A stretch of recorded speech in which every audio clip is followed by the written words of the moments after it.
la frustración económica genera mucha inestabilidad política y mucha inestabilidad social. Y entonces yo creo que estamos en ese círculo vicioso, porque esa frustración, ese resentimiento es un gran impedimento para poder implementar las políticas que yo creo, que nuestro espacio cree que hay que hacer para salir del fracaso económico, ¿no? Bueno, Gustavo, gracias por darnos este tiempo para reflexionar sobre los 40 años de la democracia. Y lo primero que te quería preguntar es ¿qué sensaciones, qué te acordás de aquel 1983? ¿Qué sensaciones tenías en aquel momento? ¿Dónde estabas? Mira, me acuerdo bien de la noche de las elecciones porque yo estaba haciendo la colimba y estaba de guardia. No. Entonces estábamos ahí escuchando la radio y fue muy sorpresivo. Y mi compañero de colimba era muy peronista. Obviamente todos muy jóvenes, ¿no? Así que me acuerdo de esa noche. Y obviamente la sensación era linda. La sensación era... Yo había hecho la colimba, hice la colimba el último año de la dictadura y fue feo. No pasó nada, pero tenía que escuchar a los subtenientes dándonos cátedra de cómo había sido, ¿no? En la instrucción el proceso. Y bueno, yo estaba con ganas de irme a Argentina. De hecho al año me fui, ¿no? El año 84 me fui, pero el noviembre del 83 fue como un alivio, una esperanza, ¿no? Pero no pudiste ir a la plaza, estaba haciendo la colimba. ¿Y a dónde te tocó? ¿Dónde estabas? Yo, como era contador, porque ya me había recibido, me pusieron de secretario del coronel, de un coronel del comando de intendencia.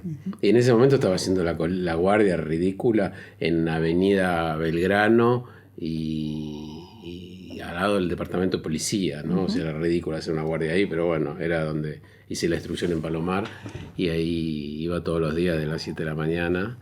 Y bueno, estaba en ese ambiente militar porque estaba haciendo la colimba. ¿Y después te fuiste porque...? No, había terminado la carrera y me fui a estudiar. Me fui a estudiar afuera, me fui a estudiar a Barcelona. Me quedé 10 años viviendo, después trabajando en España, después me fui a Estados Unidos y después volví a la Argentina en el 94. Y pensando un poco en estos 40 años ininterrumpidos de democracia, ¿cuáles pensás que son los problemas estructurales que seguimos, que tiene esta democracia? Sí, primero, antes de los problemas, ¿viste? Para no empezar por el flagelo, que ya sabemos que es grande, yo diría las cosas positivas, ¿no? Porque 40 años de democracia ininterrumpida, con un montón de accidentes, pero que fueron procesados adentro de las normas y modificando las normas, la misma reforma de la Constitución, aportando herramientas nuevas que, por ejemplo, en la crisis del 2001 sirvieron para mantener el orden democrático y que esas frustraciones se procesen de una manera de convivencia pacífica, ¿no? Con lo cual, eso es positivo, uno. Sí. Dos, y si vemos nuestro vecindario, tenemos partidos políticos establecidos que cambian, no son siempre los mismos, pero que funcionan como partidos políticos. Eso es un ingrediente indispensable para el funcionamiento democrático. Cuando no existen los partidos, todo sale peor, y lo estamos viendo en varios países de la región. Hoy. Nosotros ahora tenemos muchísimos problemas económicos, pero dentro de todo eso sigue funcionando. Las elecciones se respetan, las elecciones todo el mundo las valida. Sí. Tenemos un nivel de asistencia a las elecciones altísimo, la gente le gusta votar. A mí me pone muy contento cada día de votación. Obviamente no es solo eso, con lo cual... Está buenísimo, esos son los aprendizajes que nos dejó haber tenido tantos y positivos, años ¿viste? De poder haber sido capaces de haber atravesado ese camino. Sí. Y bueno, la frustración es que yo creo que la frustración de fondo de la Argentina es un gran fracaso económico que genera que no hay perspectivas. Muchos analistas hoy de la opinión pública lo que están diciendo es que esta depresión en la que estamos hoy, sobre todo es por la falta de futuro, de idea de futuro, más que por las privaciones que se puedan estar pasando hoy. Sí. Y eso yo creo que lo vivimos todos, cada uno desde su lugar, de su nivel. Sí. Cuando vos tenés un horizonte, tenés entusiasmo, te podés sacrificar, te podés esforzar. Ahora, si no ves ninguna posibilidad de nada, viene la depresión, y el que se puede ir, se quiere ir, se va, y se puede ir también internamente, ¿no? Sí. El exilio interior de aislarte de todo. Total. Entonces yo creo que eso, la frustración económica, genera mucha inestabilidad política y mucha inestabilidad social. Uh-huh. Y entonces yo creo que estamos en ese círculo vicioso, porque esa frustración, ese resentimiento es un gran impedimento para poder implementar las políticas que yo creo, que nuestro espacio cree que hay que hacer para salir del fracaso económico, ¿no? Entonces es un círculo vicioso, porque la misma frustración genera anticuerpos para esas políticas y es caldo de cultivo para teorías conspirativas, para echarle la culpa de nuestro fracaso a otros, ¿no? Uh-huh. Y entonces es el gran dilema, creo, que tenemos. Súper interesante. Cómo romper cómo salir de ese círculo vicioso. Sí. Y aparte es interesante lo que decís, porque está no tener perspectiva. Claramente la perspectiva de futuro es lo que había en 1983. Y también hay una grieta, un clivaje entre los que vivieron ese momento y los jóvenes que están insertos en esta no visión, no perspectiva de futuro, y no tienen rememoranza de lo que fue o tener esa expectativa. Entonces, cuando los resultados son tan magros en todos los aspectos, la verdad que muchos terminan... Y hasta peor, te diría, porque nos vamos 3 pasos para atrás y están gran parte de la sociedad hablando del pasado. Claro, bueno, sí. Y glorificando un pasado, glorificando épocas que, si vos lees los diarios de esos momentos, no las se vivían así, ¿no? Sí. Entonces, está bien conocer tu pasado y valorarlo, pero es triste no poder poner tu energía en proyectos vitales de futuro, de lo que sea, económicos, políticos, sociales, ¿no? Incluso para este libro nos pasa que las entrevistas se anclan mucho en los discursos del pasado, y no hay una construcción del ideario de futuro que te enamore o que te invite a pagar los costos que tenés que pagar o hacer el esfuerzo que tenés que hacer para construir ese futuro. Sí. Pero bueno, es interesante porque digo, un poco tenemos que trabajar hacia ahí, tenemos que ir. Sí. Y en esa construcción me gustaría preguntarte sobre tu paso por el Poder Ejecutivo como secretario de Coordinación de Políticas Públicas dentro de la Jefatura de Gabinete, después secretario de Energía, pensando un poco en los problemas, cuáles eran los diagnósticos que tenías en ese momento para resolver desde el Poder Ejecutivo primero, y después si quedó alguna tarea pendiente. Sí, diagnósticos teníamos muchos, y de hecho nosotros nos conocemos desde el año 2002, cuando empezamos a pensar, o por lo menos como grupo, qué cosas había que hacer o por dónde había que ir. Uh-huh. Si querés, he reflexionado mucho. Después ya van 3 años de que nos fuimos del gobierno. Esos 4 años fueron muy, muy, muy intensos. Uh-huh. La principal reflexión para mí es que la modificación del status quo de Argentina es mucho más difícil de lo que todos imaginamos. Sí. O sea, ya no es que tenemos que salir de una crisis. O sea, nosotros hemos construido un status quo durante muchas décadas. Uh-huh. Y nos podemos ir a la cantidad de décadas que cada uno le guste más, depende de sus ideas políticas. Ese status quo no es casual. Uh-huh. Y ese status quo está basado en 2 factores que se entrelazan. Uno son las creencias y otro son los intereses, ¿no? Las creencias en una amplia franja de la sociedad argentina son profundamente anticapitalistas. Mira. Más que cualquier otro país de Latinoamérica para compararnos con nuestros vecinos. Y probablemente ese anticapitalismo viene de lo que hablábamos al principio, de la frustración económica perenne, ¿no? Y segundo, los intereses creados de todo tipo, de todas las corporaciones, ¿no? No hay que hace falta nombrar a ninguna en particular, pero hay una gran parte de la sociedad que este sistema, este status quo, le viene bien. Entonces, esa retroalimentación de creencias e intereses hace que cualquier modificación sea extremadamente difícil desde lo social y desde lo político. Y yo, cuando digo creencias, digo de la mayoría de la población o de una gran parte de la población y de la dirigencia política, como no puede ser de otra forma, ¿no? Porque la dirigencia política sale de la población. De la misma, no sale. Entonces, ¿cuál es el problema para mí, el nudo gordiano? Yo estoy convencido que la manera de salir de esa frustración material, económica, porque tenemos otras cosas bárbaras en Argentina, ¿no? Además del fútbol que estamos disfrutando en estos instantes, es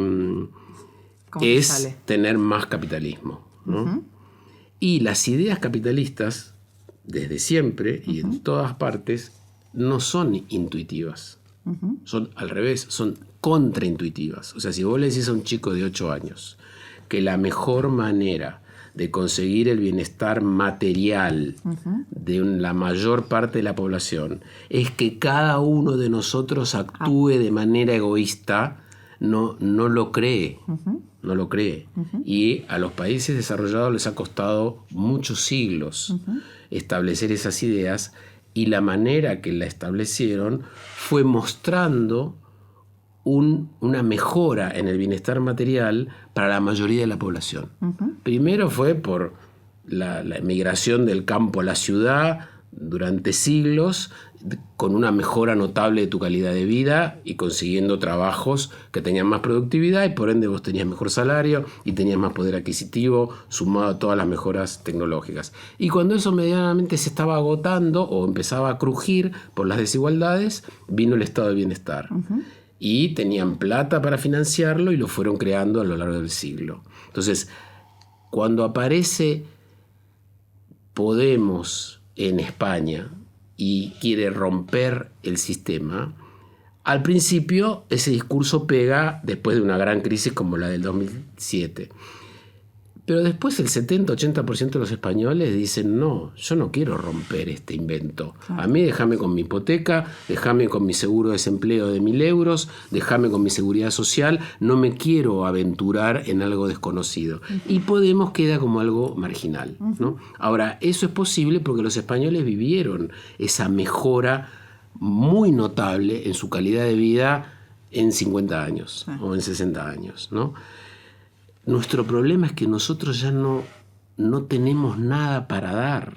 Entonces, tener aceptación de medidas económicas dolorosas o antipopulares, anticreencias, si vos no podés dar nada a cambio de bienestar material, es casi imposible. Claro. Y nosotros con las crisis sucesivas nos hemos gastado todas las balas. El stock, sí. Nosotros hemos casi duplicado el gasto público por habitante. Bueno, eso te iba a decir, porque la verdad me parece fascinante y me parece súper elaborado lo que decís.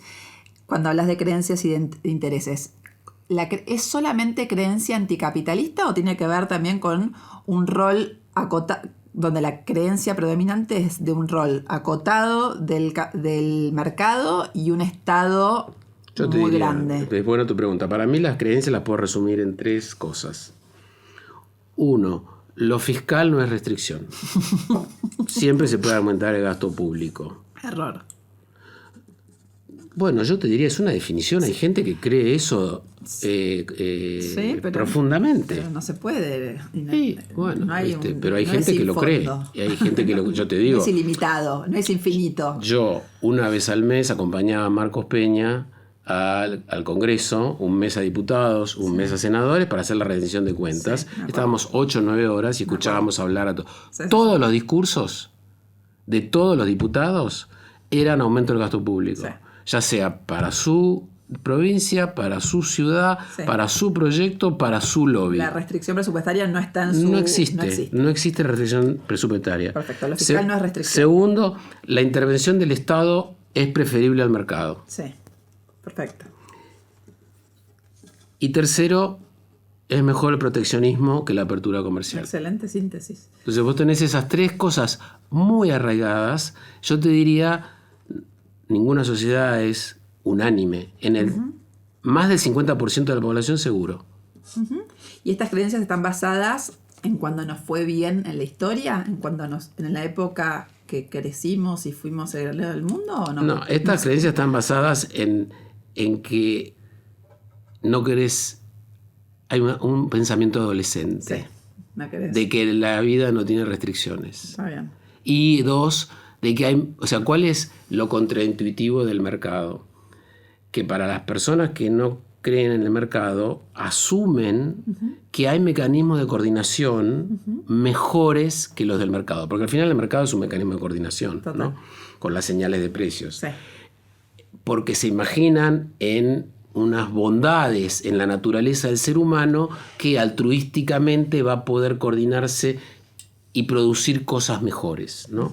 Más, para que el bienestar material generalizado sea mayor. Entonces, y el proteccionismo yo creo que es también fruto de la crisis, porque un país que no crece, cada uno se aferra a lo poco que tiene, claro, ¿no? hay que proteger Pero lo también poco yo que creo hay. que hay si vos vas a la historia argentina, los momentos de auge económico... Había apertura. Sí, pero había un montón de la sociedad que abogaba por un proteccionismo. Mira. Un montón. Okay. Y el proteccionismo industrial Sí, en Argentina totalmente. empieza desde siempre, desde el siglo XIX, ¿no? Entonces lo que decís es que Proteccionistas son todos los países del mundo. Sí. Lo que pasa es que es un tema de grado, Sí. ¿no? Sí, pero entonces para salir de este status quo que nos trae, que da tan magros resultados y salir de la frustración material que decías, lo que hay que cambiar es el sistema de creencias, porque intereses hay en todos los países y no está mal que haya distintos intereses y todos sectores y que cada uno tenga... entonces hay que trabajar sobre el sistema de creencias, que eso es muy difícil. Muy difícil porque es algo que va a llevar tiempo. Vos tenés que trabajar sobre el arraigado. sistema de creencias. O sea, cuando Bismarck pone el primer régimen de jubilación en Alemania, hay una frase famosa que dice: prefiero que los jubilados estén viendo en qué gastar su plata que tirando ladrillos y adoquines a las vidrieras de las tiendas, ¿no? Lo que pasa es que nosotros ya dimos todo lo que podemos dar. Sí. Entonces no tenemos hoy, o sea, entre la crisis del 2001 y ahora, bueno, en realidad se expandió hasta el 2015. El gasto público por habitante se duplicó en Argentina. Esa fue la respuesta de la política al que se vayan todos y a la crisis política del 2001, ¿no? Gasto y gasto. 15 puntos de producto en 15 años, para acordarse fácil. De 25 a 40, un punto de aumento por año. O sea, lo que los países europeos tardaron un siglo en hacerlo, nosotros lo comprimimos y obviamente sin financiamiento. Y eso agravó todos nuestros desórdenes fiscales que ya los teníamos. Yo no sé cómo se sale de ese dilema y mi experiencia en el gobierno fue como un cachetazo de que por más que vos estés convencido de lo que querés hacer, ahí vos sos un catalizador de la sociedad, de tu coalición, de tus votantes. Total. Y veo difícil cómo hacer esa didáctica de explicar o de convencer, más que explicar, que con estas reglas cada vez nos va a seguir yendo como nos ha ido, ¿no? Claro. Ahora, lo que rescato es, yo creo que dentro del espectro de la Argentina, Cambiemos, Juntos por el Cambio, representa ideas más cercanas a esto. Todos, los del PRO, los radicales, la coalición cívica, ¿no? Con sus matices. Entonces yo valoro muchísimo que hoy exista una coalición competitiva que puje, entre otras cosas, porque también hay un montón de un ideario democrático, republicano, que tiene que venir de la mano de esto, por estas ideas. Claro. Cosa que no existía hace 10 años. Claro. Entonces yo creo que si vos me decís cuál es el mayor aporte de nuestro gobierno, para mí, fue que cambiemos, que Juntos por el Cambio siga vigente y competitiva. Claro. O sea, que Juntos por el Cambio saque 40% del voto popular repetidas veces y hoy sea también una alternativa, es un gran avance en la democracia, ¿no? Y ojalá el peronismo se modernice un poco, porque sin una alternancia moderna en ambos lados no vamos a progresar. Es interesante. Esta reflexión vos lo haces a 4 años de salir de esta dificultad, o que decís que es casi imposible romper con el statu quo, es una reflexión que haces ex post. Sí. Pero en el momento cuando llegaste... Y yo pienso que ese fue nuestro primer error. Okay. El exacerbado optimismo de que teníamos claro, porque es claro para dónde tiene que ir la Argentina. Podés discutir tiempos, maneras, hasta dónde tiene que ir la Argentina si es que quiere salir del marasmo económico en el que está. Que yo creo que al final no estoy tan convencido que muchos quieran salir. ¿Viste? En el 2015 era claro, nadie pedía cambio del régimen económico cuando nosotros llegamos. Nosotros queríamos hacerlo por un tema de convicciones y porque para eso estábamos ahí. Pero creo que si reflexiono sobre esto, digo, lo más importante es que esto tenga continuidad. Sí. Porque para mí fue muy triste ver cómo se vuelve para atrás tan rápido en muchas cosas que nosotros pensábamos que ya estaban para quedarse. Por suerte muchas quedaron, ¿no? Ok, hablemos un poquito de eso, porque si pudieras decir, digo, está clarísimo la cosmovisión que tenés. Pero déjame cerrar una cosa. Por eso yo creo que para el próximo gobierno lo más importante es que sus políticas tengan continuidad. Sí, total. Sí, y ahora vamos a ver cómo lo logramos. Pero para pensar un poco, ¿qué pudieron lograr? ¿Cuál fue el mayor logro de gestión cuando estuvieron ustedes? ¿Y qué aporte y qué rescatás como aporte, si hubo algún aporte que les hizo la oposición en ese momento? Yo creo que... Porque vos estás teniendo una mirada como, ¿viste? Yo creo que nosotros gobernamos de manera democrática. No tenemos corrupción en el gobierno. O sea, hay denuncias miles, porque hay denuncias de cualquier tenor, pero hoy creo que no hay nadie procesado, ¿no? Se le dio transparencia a todos los actos de gobierno, desde la comunicación rankings, y desde todo el tema, cosas técnicas como la digitalización de los expedientes, que parece una pavada, y eso te pone al descubierto un montón de esto que estábamos hablando de intereses, ¿no? De licitaciones de todo tipo.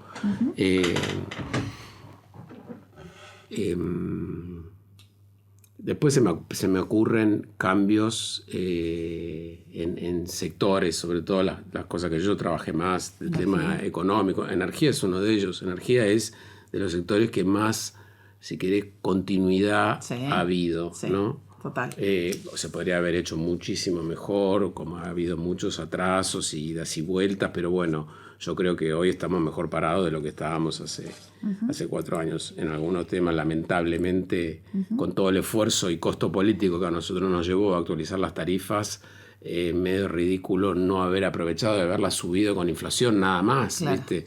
Nosotros cuando subimos al gobierno, las tarifas de electricidad y gas cubrían entre el 15 y el 10% del costo y nosotros las dejamos en 60%. Y eso para muchos de la coalición creen que nos costó el gobierno, nos costó la reelección. Y seguramente que algo contribuyó. Entonces una vez que habías llegado ahí, era una base para continuarlo. Te des contra la misma piedra. Sí. Pero ahí volvemos al sistema de creencias, porque si vos tenés un sistema de creencias tan distinto, es difícil generar políticas públicas que perduren en el tiempo. Sí. Porque es inevitable esto que cualquiera dice, los gobiernos se suceden, destruye lo que viene del anterior. Sí, así es. Sí. Bueno, ¿y cuál pensás que es? Bueno, ¿y hay algo que rescates que haya? Porque pensando en esto de cómo se construyen los consensos, me parece que ¿hay algo que rescates como que la oposición les haya aportado cuando estaban en el gobierno? ¿O que desde ahí hay una punta para construir políticas públicas? Nosotros pasamos un montón de leyes por el Congreso. Sí, un montón. Y no teniendo mayoría. No teniendo mayoría y minorías mucho más pequeñas que las que hay ahora, ¿no? Que ahora no. En Senado era recontra minoría y en diputados estábamos mucho más lejos que ahora de la mayoría. Y sacamos un montón de leyes, no hubo problemas ahí. Y ahí había un proceso constructivo. Donde aprobamos el Pacto de Responsabilidad Fiscal en noviembre del 17, modificamos el Fondo del Conurbano, un montón de cosas que se hizo trabajando con la oposición. Yo no creo, o sea, eso no fue, para nosotros no fue un inconveniente. Podría haber algunas cosas haberse hecho mejor. Alguna ley, a mi juicio, salió peor, fruto del consenso, pero visto mi punto primero de la dificultad de cambio, cualquier cambio que se consiga en la dirección correcta es muy valioso, porque si es tan difícil cambiar, por eso, por ejemplo, lo de Vaca Muerta me pone súper contento. El gasoducto, nosotros licitamos el gasoducto en julio del 2019. Si no les gustaba cómo estaba hecha la licitación, la podrían haber cambiado, pero no esperar 2 años que estés con el agua al cuello para hacerlo. Pero bueno, eso siguió. Entonces... Sí, ahí el tema es que en la dirección correcta es lo que está en debate, porque ahí empiezan todas las grietas, y son grietas que están ancladas hace mucho tiempo, el antagonismo campo-ciudad, campo-industria. La verdad que como que la definición de cuál es la dirección del cambio, eso está en debate. Eso sí. Y hasta que no superemos esa grieta es muy difícil poder pensar un... Sí, lo que pasa es que nada es binario, ¿viste? Claro. Nada es blanco-negro, entonces yo creo que acá no hay otra forma que trabajar en el margen, porque me parece que hay una fantasía que es dañina, que es que algún conjunto de medidas económicas le va a dar bienestar inmediato a una población y eso va a generar sustento político. No. Eso no existe en ningún lado, ¿no? Entonces, me parece que la idea tiene que ser, tengo que trabajar en lo que pueda políticamente para ir, si el rumbo de hoy es opuesto al que yo creo, para ir girando el transatlántico en el sentido que creo que el gobierno cree que debe ir y generando los consensos políticos para que eso perdure después, ¿no? Sí, no son solo políticas económicas salvadoras. Pero de vuelta, la verdad que es interesante porque volvemos al sistema de creencias y cuando ahí ya no hay una comunidad de ideas, o sea, cuando ya desde la base no nos ponemos de acuerdo... Sí, pero vos sabés lo que yo creo, Nati, que vos tenés en los dos extremos de la sociedad gente muy convencida de sus creencias. Sí. Pero en el medio... La mayoría. Y entonces el gobierno se tiene que mover... Sí, obvio. Tratando de ir para donde su core le parece... y tratando de convencer lo más que pueda a los del medio para seguir teniendo apoyo político, ¿no? Más que convencer a los que están en el otro extremo de que están equivocados. Porque ya para mucha gente esto es religioso. En los dos extremos, ¿no? Tanto en supercapitalistas como super antimercado. Y probablemente nos tenemos que situar en ninguno de esos dos lugares. ¿no? Y es verdad que ahí está la mayoría. Muchas veces se da la discusión de cuáles son las concesiones que los tecnócratas tienen que hacer a la política. ¿no? Me encantó el libro de Torre, que me sentía totalmente identificado porque hablaba de los mismos salones en los que yo estaba trabajando o estuve trabajando, o con los mismos temas, hasta con los mismos apellidos, ¿viste? De los interlocutores o los hijos de esos interlocutores. Y yo creo que y está visto como desde un sector como un error dar esas concesiones a la política para poder seguir teniendo apoyo, ¿no?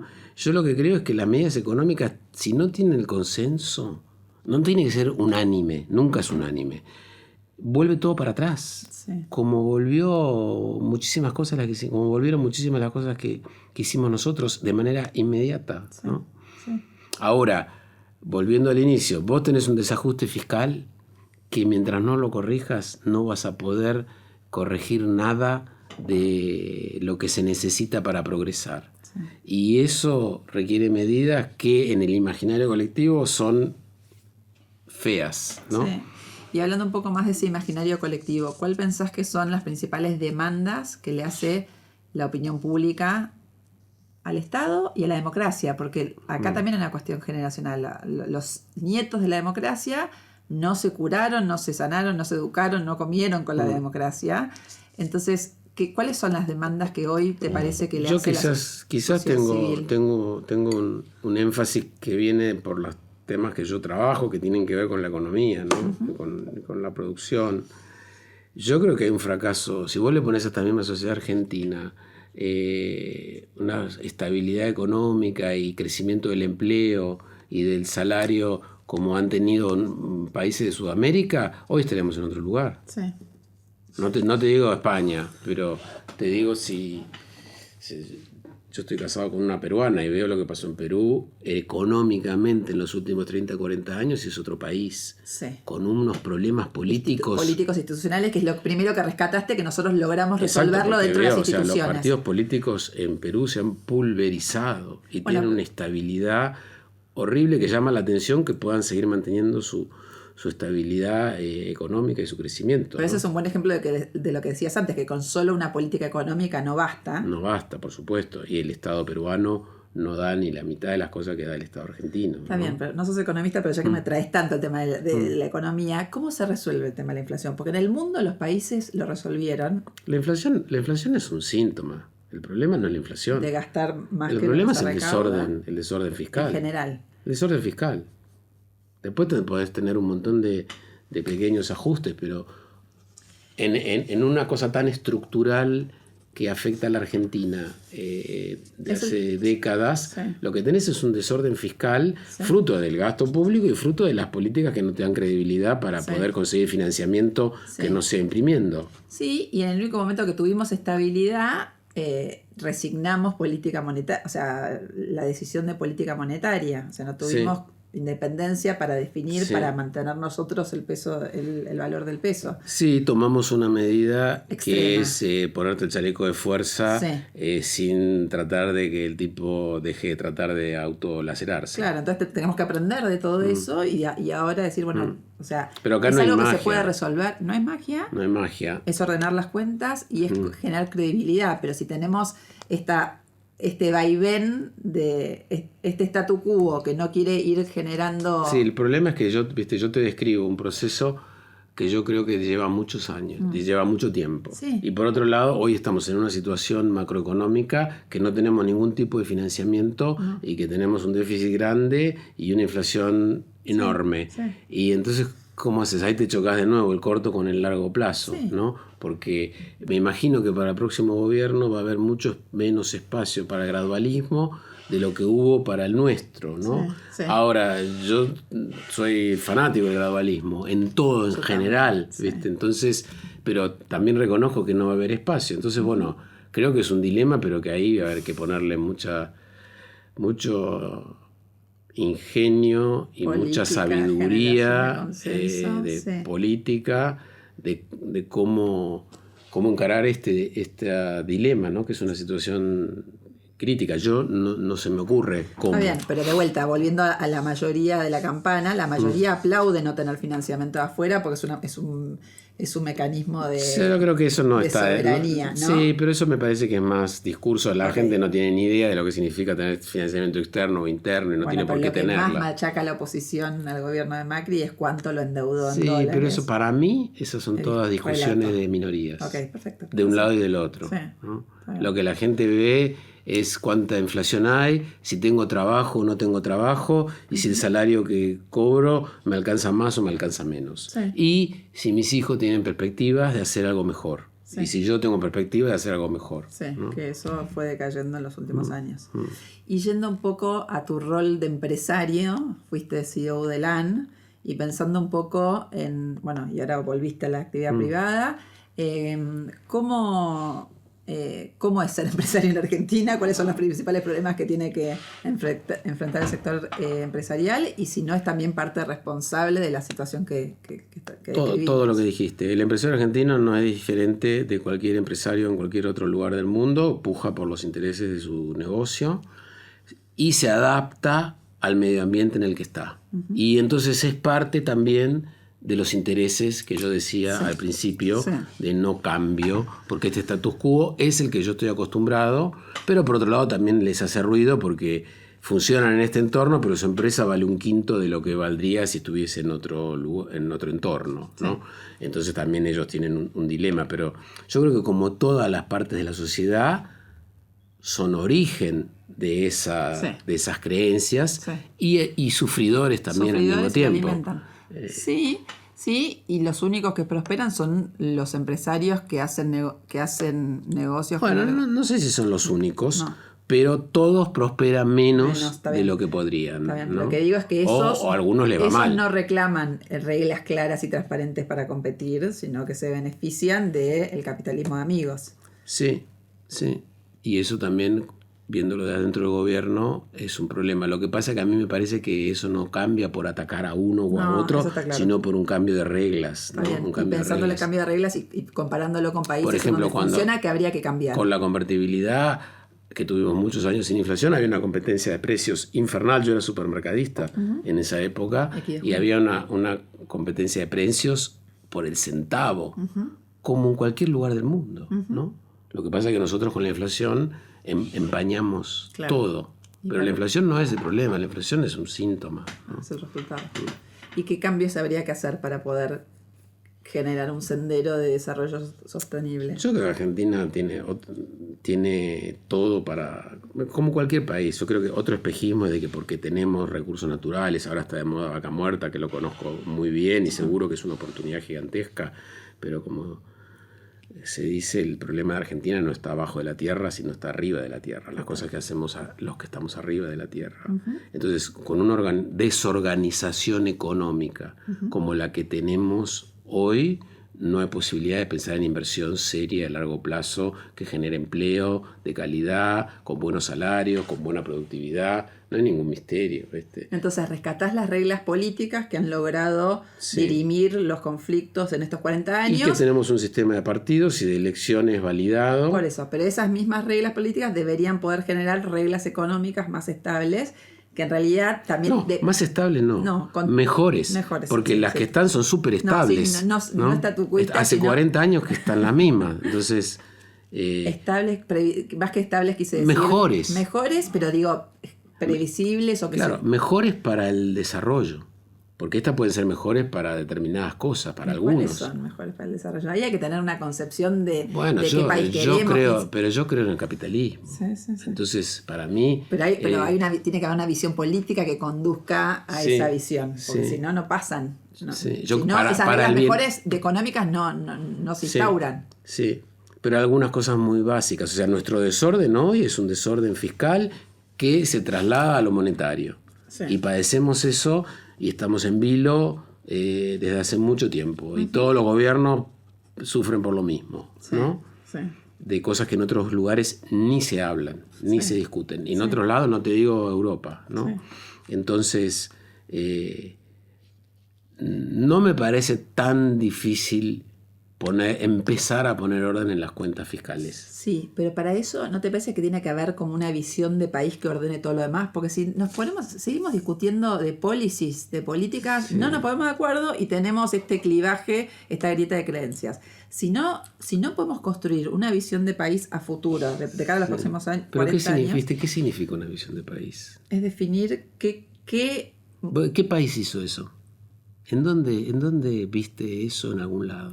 No sé, quizás estoy influenciada por justo hice hace poco una entrevista con María Eugenia Estensoro que hablaba de, no sé, desde Irlanda hasta Israel, donde no solo se basan en los discursos del pasado, entienden el nuevo contexto de la cuarta revolución tecnológica, entienden cómo se quieren insertar en este nuevo contexto y definen una estrategia de desarrollo en función... Son países, los dos que nombraste, muy particulares. Casi que falta que ponga Singapur en la lista. No. Son países chicos, muy especiales, cada uno con su lucha independentista de Inglaterra, otro nada menos que con la fundación del Estado de Israel. Entonces, no me parece que sirven como paradigmas de hacia dónde podría ir la Argentina. Yo creo que la Argentina tiene un montón, gracias a la naturaleza y a la sociedad. Una complejidad, ¿no? Que también en esa complejidad gracias está a los riqueza, recursos ¿no? naturales y los recursos sociales que tenemos, de haber sido esta sociedad muy vibrante y muy versátil y con un montón de cualidades positivas en sus interacciones, pero necesitamos organizarnos económicamente, ¿no? O sea, poner un poquito de orden a las cosas básicas y después lo demás va a fluir, ¿no? Sí, pero hay que hacerlo desde la política, ¿no? Claro, desde la política, sí, desde lo económico está claro. La pregunta es cómo vendés eso a la sociedad para que lo acepte, ¿no? Bueno, por eso, quizás no es una visión de país en términos de modelo teórico, sino en función de un discurso, un ideario de lo que queremos lograr. ¿Para qué? Para que convencer a las personas que para llegar a eso a mí hay responsabilidades, hay esfuerzos y que con el tiempo, solamente con el tiempo, con continuidad de políticas de largo plazo, vamos a poder conseguir resultados, porque no es magia. El problema es que yo soy un poco escéptico, porque nosotros llevamos toda la vida así, ¿no? O sea, Cambalache se escribió en 1934, ¿no? O sea, hay algo muy profundo. Y ahora ni hablar cuando nuestra sociedad, más del 50% de los chicos está por debajo de la línea de pobreza y entonces, esa es la lo que sociedad yo te decía hoy. Al principio, la manera de que los países capitalistas convencieron a sus poblaciones de que era mejor apoyar ese sistema que la revolución comunista fue que vieran que su calidad de vida y sus perspectivas mejoraban.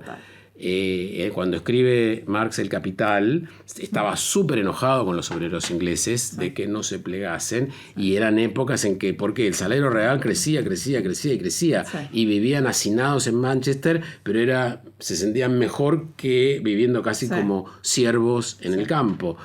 El problema nuestro es que nosotros no tenemos que dar. No. Ahora. Y hace mucho que se perdió esa zanahoria. Y hace mucho que los nietos no están mejor que los abuelos. Exacto. Entonces, para mí es el dilema político, eso, de cómo desanudás ese nudo. Sí. Ahí, bueno, ya lo fuiste diciendo un poco, pero para ir terminando, entonces, hagamos un balance de estos 40 años, y no te digo que me saques el nudo, pero digo, pensemos hacia dónde deberían estar las prioridades de política pública para los próximos 40. ¿Cuál es el nuevo nunca más de estos próximos 40 años? Y yo creo que quizás por el lugar los temas que yo trabajo, pero para mí el desorden macroeconómico es el que tenemos que dejar atrás. Porque a mí no me parece que nuestro sistema político es malo. Entonces, creo que lo que tenemos que dejar es este lastre de que enmaraña todo, impide la mejora de los salarios, el trabajo en blanco. Pero vos estuviste ahí y la verdad que era lo que empezaste diciendo, es muy difícil cambiar este status quo. Es muy difícil. Entonces, sí, porque lleva mucho tiempo. Bueno, entonces hay que cambiar el sistema de creencias para convencer que el cambio va a ser que el nieto esté mejor que el abuelo. Por lo menos en un espacio de la población que te dé suficiente apoyo político como para poder continuar con esas reformas, ¿no? Y la irrupción me voy un poco para la tangente y ya terminamos, pero digo, la irrupción de Milei en el escenario, aunque sea extremo, ¿ayuda a cambiar algunas creencias o no? Yo no tengo claro qué significa Milei, qué significa la gente que lo apoya a Milei. A mí el ultraliberalismo me parece una tontería, ¿no? Sí. Claramente hay mucha frustración y la frustración se manifiesta de distintas maneras. No. Bueno, pero ataca dos de las creencias que vos dijiste, ¿no? Lo fiscal sí es una restricción y la intervención del Estado no es preferible. Lo fiscal es una restricción, pero lo explicita de maneras que no me parecen constructivas. No es constructivo. Porque pensar que los fiscales, por la cantidad de empleados que hay en el Congreso, es una tontería para distraerte del problema real. Sí, ¿no? Yo no los estoy pensando, creo que para después gestionar la solución, pero sí para hacer mover un poco el sistema de creencias. Sí. La verdad que la intervención del mercado es preferible al mercado, también lo cuestionan. Sí. Eso sí lo cuestionan. Y que el proteccionismo es mejor que la apertura, también lo cuestionan. O sea, dentro de todo, digo, al menos en el debate... Sí, lo que yo te decía es que yo no tengo claro que la gente que lo votó o que lo apoya esté votando o apoyando eso. O esté apoyando una expresión de rabieta porque estoy enojado. Claro, está bien. Porque por el fracaso que me rodea, ¿no? Y por la falta de perspectiva que tengo. Sí. Y tiene que haber más comunión entre el mundo, bueno, lo dijiste un poco con lo tecnocrático y la política, pero digo, esto también no se cambia ingresando nuevas ideas, el debate, profundizando el debate, digo, porque la verdad que está todo como muy chato, es muy difícil cambiar el status quo si seguimos discutiendo los problemas de hace 50 años, 40 años. Sí, es así. Lo que pasa es que es muy difícil eso, me parece. Pero seguro que hay que discutir, eso es lo que hay que discutir, ¿no? Si no, ¿qué vas a hacer? ¿No? Es tratar de convencer a una mayoría un poco más amplia de que el camino es ordenarnos económicamente, ¿no? Bueno, y a un joven que no vivió... Bueno, ¿tenés algún mensaje? Vos tenés hijos jóvenes. Sí. ¿Qué mensaje le das a un chico que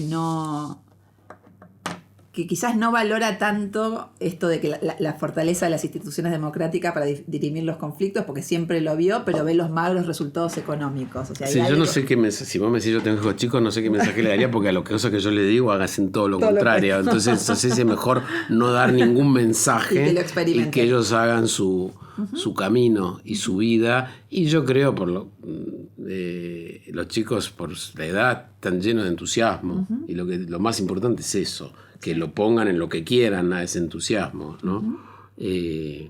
Pero que rescaten las cosas buenas de la Argentina también, ¿no? Aprendamos de lo bueno. Porque tenemos un montón de cosas lindas y son nuestras cosas lindas, ¿no? Bueno, pero tenemos que reconstruir esa esperanza, ¿no? Ver cómo podemos...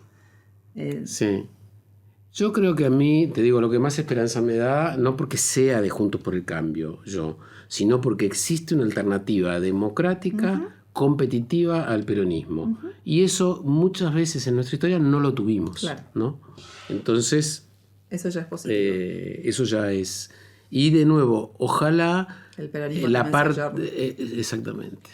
Sí. Porque entonces puedes tener un sistema de alternancia como tiene en cualquier lugar, que nos mejore, ¿viste? El PSOE, el PP, los Tories, el Partido Laborista, demócratas, republicanos, donde hay un centro de cosas que no se tocan, y después cuando viene cada uno le da una pincelada para un lado, para el otro, ¿no? Bueno, muchas gracias. La verdad que tocamos creo que todos los temas. No sé si querés decir algo más, pero me pareció sumamente interesante tu visión, sobre todo lo reflexivo que estás después de haber estado en un lugar de toma de decisión muy importante, y cómo podés tener una mirada integral a la distancia. Sí. No, yo creo que nada, hay que seguir cada uno bregando por las cosas que cree, ¿no?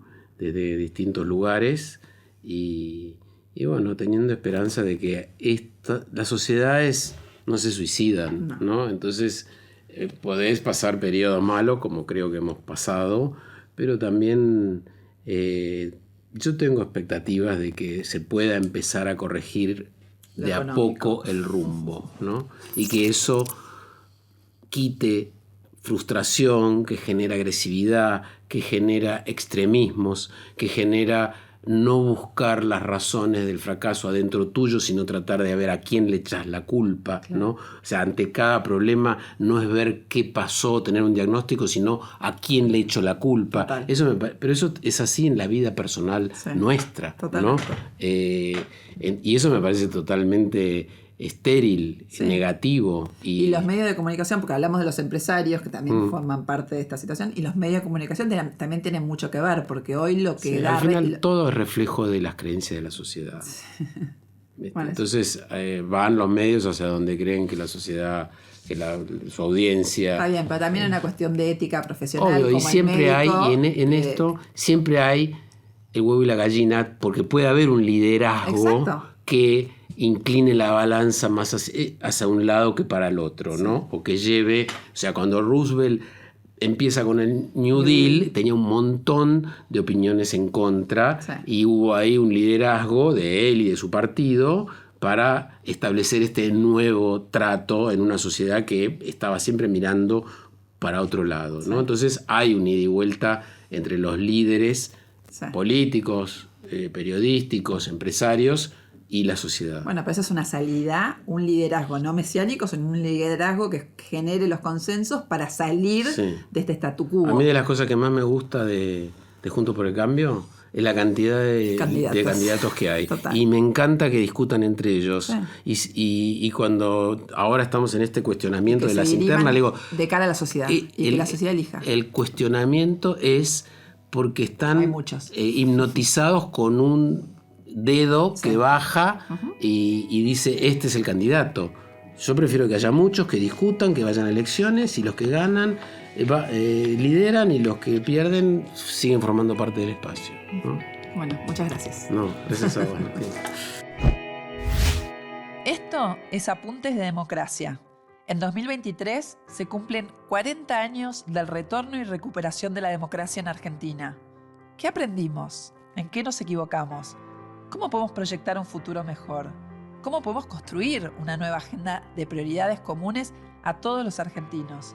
Estas son algunas de las preguntas que nos hicimos con políticos, empresarios, académicos, referentes sociales, jueces, entre otros. Apuntes de Democracia busca ser un espacio de análisis crítico y plural del camino recorrido y una propuesta de posibles consensos para las próximas décadas. Para lograrlo, tenemos que conversar. Soy Natalia Fidel y te invito a reflexionar en busca de acuerdos.